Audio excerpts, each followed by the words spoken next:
আসসালামু আলাইকুম সম্মানিত দর্শক। এই যে আমার এক ইন্ডিয়ান ভাই এখানে কাজ করতেছে। কত বছর কাজ করতেছেন? कितना साल काम किया इधर? 10 साल काम किया। सैलरी कितना है? 1800। खाना पीना देता है? खाना पीना नहीं देता है, बस नाश्ता देता है। দেখেন সৌদি আরব মে কৃষি কাম করে, কৃষি এটা হচ্ছে কৃষি প্রজেক্ট সৌদি আরবের। তো ইন্ডিয়ান এ ভাই কৃষি কাজ করতেছে, 1800 স্যালারি, কত কষ্টের কাম করতেছে। তো আমরা আসলে এই কৃষি থেকেই তো আমাদের বাংলাদেশে এই কৃষি থেকেই সবকিছু আসে। কৃষি থেকে আমাদের খাদ্যের যোগান দেয়। আসলে ওনারা যদি কাজ না করে আমরা যে খাদ্যের যে আমাদের যোগানটা আমরা সেটা পাবো না। তা আমরা আসলে কৃষকদের মূল্যায়ন করি না। তো বিশেষ করে আমরা সবাই যারা আছে, আমাদের বাংলাদেশি ভাইরা আছে, আমরা আমাদের দেশের কৃষককে আমরা মূল্যায়ন করতে শিখবো। দেখা গেছে যে তাদের প্রাপ্য সম্মানটুকুও তারা পায় না।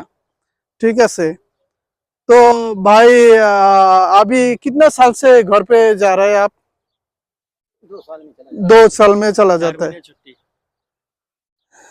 कितना महीना छुट्टी है? 4 महीना देता है, किसी को 5 महीना में दे देता তো দেখেন এ ভাই যে কৃষি কাজ করতেছে, পরিবার পরিজন রাইখা পুরা 2 বছর পরে 3 মাসের জন্য 4 মাসের জন্য যায়, আর সারাটা বছর বিদেশের মাটিতে এসে কৃষি কাজ করতেছে, কত কষ্ট করতেছে ফ্যামিলির জন্য। তা আমরা ফ্যামিলিতে এই লোকগুলাই দেখা গেছে যে পরিশেষে ফ্যামিলির থেকে কোনো সুখ পায় না। তো যারা বিদেশের এই যে দেখেন কত কষ্ট করতেছে, আমাদের দেশের মতোই। ঠিক আছে, আমাদের দেশের মতোই এই দেশের সৌদি আরবে কৃষি হচ্ছে, এখানে টমেটো হচ্ছে, গাজর হচ্ছে, সবকিছু হচ্ছে। দেখেন এই যে ড্রেন করে দিচ্ছে, পানি আসতেছে, পানি প্রতিটা খেতে খেতে চলে যাইতেছে। দেখেন প্রিয় দর্শক, আপনারা দেখেন।